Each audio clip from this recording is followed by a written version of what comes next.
There needs to be an added layer of context to what I'm going to talk about in this video, and I'm going to tell it to you, and I'm going to do it in a nice manner, because when I talk about things like this, people get turned off as to how aggressive I tend to be. For the past few years, the conversation around black people and representation has amped up, because for years, all anyone's really ever seen of black people in all forms of entertainment has mainly been negative. There's been some positive things that have existed, but overall, it's a lot of negativity that tries to make it seem like every single black person will love this thing, that thing, and the third thing. And I'm here to let you know that that's not true, because while there will be people who will sit there and say that those negative things are the black experience, as if every single black person goes through that, I'm here to say that's not true. And a lot of people get turned off by that. And for some reason, when they do get turned off by that and they voice how they want to see something positive, apparently that turns them into somebody who wants to see black people suffer and that they're somehow anti-black. And as the conversation around positive representation has amped up more and more and more, and everyone's finally woken up to the realization that people hate Tyler Perry movies, we've seen people try their best to create advertisements showing black people not as just thugs, but people who can incorporate themselves in business, fashion, things that are more than just selling weed at any given corner on the street. So you could imagine my fucking shock seeing these dumb motherfuckers cry about a Polo Ralph Lauren collection ad that didn't depict anybody selling Jordans, selling weed, shaking ass, or flashing puss. Black elitism got to get the fuck the same way white supremacy does. I don't give a fuck how you present it to me. I don't care. James Jeter just dropped his second collection with Polo Ralph Lauren. The first one, Morehouse and Spelman, HBCUs were the craze. Totally get it. That was a layup. I understand. Now we're in, the second collection is based off of Oak Bluff. The only section in Martha's Vineyard where black people could gather and do their thing. Cool. I don't give a fuck about none of that. I do not want a black all-American story when it comes to Polo Ralph Lauren, because that is not how we and people who look like me have engaged with Polo Ralph Lauren. It's never been about some elite bourgeoisie shit. We stole that shit. Like the things that you are creating, the things that you are trying to create, the things that, oh, like this is black excellence or black elite or whatever, we stole that shit. That is not how we engage with Polo Ralph Lauren. And for you, and while I feel like you are overly qualified to sit at the seat as creative director, you must tell these people, if you are going to leverage my blackness to help your company, we have to do it how black people have done it. At some point, you got to recognize the lowlifes. At some point, you got to recognize these other groups of people who look like us, how we were. It was a rebel for us to wear these things. It was a rebellion to the American dream, to the all-American standard. We stole that shit. And for us who are using our dollar to buy polo, at best we're talking about a Macy's Dillard level. And for most of us, it's a Marshalls and Ross level. You have to, if you are going to sit at the creative director seat, you got to understand, like, the access is at that Macy's Dillard level and down.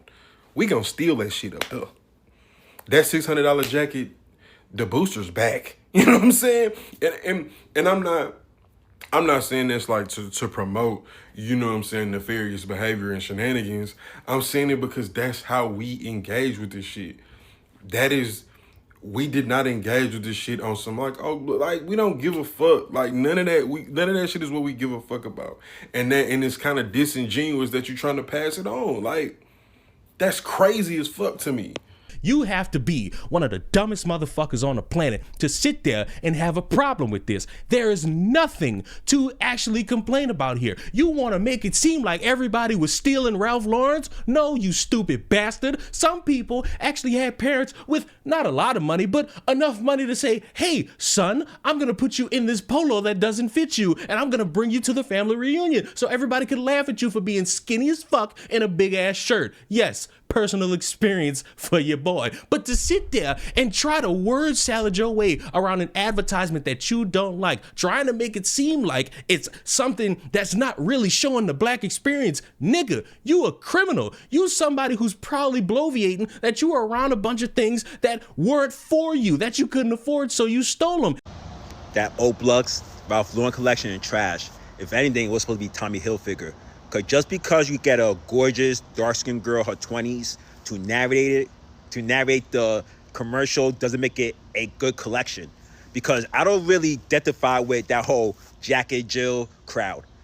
And honestly, dude, Jack and Jill have many chapters, but you gonna sit here and say, oh yeah, because Tommy Hilfiger is not around, we got Ralph Lauren.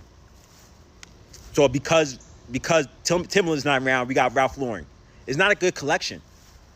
And to sit here, for me, to sit back and be like, oh yeah, this is a good collection, because black people don't go to Martha Vineyard like that. We go to the Hamptons. If anything, Martha Vineyard is like a fake Maryland. And you're trying to make it this profound knowledge that, oh, the only reason people know about Ralph Lauren is because people were stealing it and showing it around. No, it's because there were celebrities that were wearing it. And then parents looked at what the celebrities are wearing and say, oh my God, wait, I can maybe afford one of these, two of these, three of these, a pack of these. And they gave it to themselves and their children. And you know what's so great about everything I just said is that for the dumb motherfucker watching this right now, who's wanting to word salad me to death about the black experience and how he's right, it's important to steal or some stupid shit like that, you ain't gotta worry about me. Other black people. Imagine how loud I audibly gasped when he said the only way that black people were able to wear Ralph Lauren is because they were stealing it. Over the past couple of days, I guess it's the time of year for us to have the annual, D9, Jack and Jill, elite black conversation.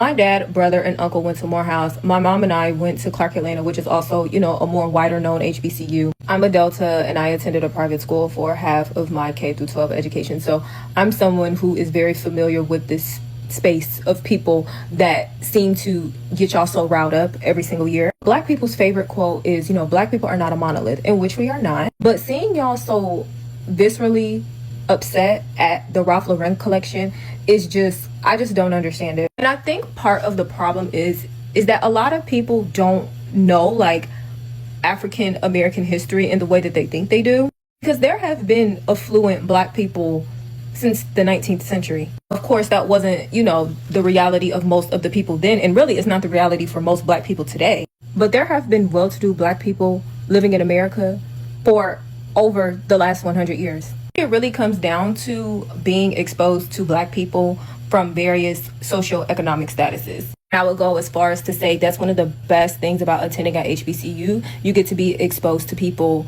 from different socioeconomic statuses. And I would argue that being around black people, who have different socioeconomic classes is just as or even more as important than just having your kids around white people, because there is diversity in blackness. And when he said we was in there stealing polo, I looked around because who was French, who was we? I wasn't stealing no doggone polo. Like my family, we was straight. We ain't have to steal nothing. I got what I want as long as I had good grades and wasn't getting in trouble. I ain't have to steal no polo. Bro, it's also crazy, bro. One of my closest friends, I don't know why this made me think of that. One of my closest friends, bro, his name was Gavin. Shout out Gavin. If anybody from Shelby see this video, y'all know what I'm finna say. Bro, Gavin and his siblings, bro, they was rocking polo every day. This is no joke, bro. They had polo everything, shirts, jeans, the undershirts to the shoes. Bro was wearing polo that we never seen before. Bro, him and his siblings was wearing so much polo. Polo sent them some polo. This is before brand deals and stuff like that. This is in 2010 to 2014, 2015. Before it wasn't really brand deals weren't really a thing for just regular people. They had polo all the time. So I don't know where this whole thing of show that black people had to get polo out them. But no, we didn't, dog. We was not. Who was stealing polo? And I'm not sure who needs to hear this, but being ghetto and being black are not mutually exclusive by any way, shape, or form. For those who don't know, Ralph Lauren did an Oak Bluff collection, a collection honoring the members of Oak Bluff, which is basically a travel destination for wealthy black individuals. A significant amount of black people were basically pissed the fuck off because they felt like those people did not make Ralph Lauren popular, right? The street kids did. Me personally, I do believe two things can be true at once, and I do understand where both sides are coming from. Let me explain. A lot of y'all claim to be fashion niggas, but if you really do your homework on fashion, you know that the big name brands did not start doing streetwear until this year. Black and brown kids in the 80s and the 90s made brands like Ralph Lauren, Tommy Hilfiger, Balenciaga, Gucci, street brands, because they took their creativity and meshed it with the brand, and then it came streetwear. But that wasn't y'all problem. The problem was these young men were not dressed as hooligans. They didn't come off as street, and they didn't look hood or ghetto, because that is all you guys have been taught to associate with being black. In our community, we call anybody who holds us accountable anti-black, right? And we also call people who talk proper, dress a certain way, or carry themselves a certain way, whitewash. The outrage and the rhetoric that you guys are spreading on this app every day about black people, that is anti-black. Colorism is anti-black. Texturism is anti-black. That's whitewash. When you are mad because you don't see black kids in baggy jeans and looking raggedy as hell and street-like, and you see them with suits on, if you're threatened by black excellence, you're whitewashed. What I don't like about a collection of people is when they try their damnedest to demean something positive. There's really nothing to be mad at here. But when you have these entitled motherfuckers who always want to live in a constant bubble of struggle, they're going to see something that they can't be a part of, and they're going to feel personally attacked. They're going to want to sit there and try to explain why you should also be upset about this. But motherfucker, it is an ad for some clothes. It is, for what I have seen, something positive. If you want to buy it and be a part of it, you can. If you don't buy it. But to sit here and try to make it seem like, oh, this is not really depicting black people in their natural light, motherfucker, you're showing that you don't really have a positive outlook on black people, and that's a goddamn shame. I am somebody who gets called all these different names for accurately saying that a motherfucker shooting somebody for losing a basketball game deserves to be in jail, but fuck, I would never be so dumb as to look at something that's supposed to be a little bit uplifting for people and maybe get them to ultimately buy some clothes, because that's the point of an advertising campaign, and say, I have a problem with this because it's not showing anybody selling bootleg polos. I don't have a problem with this because they're not showing people stealing these polos. This is not really the black experience. Shut the fuck up.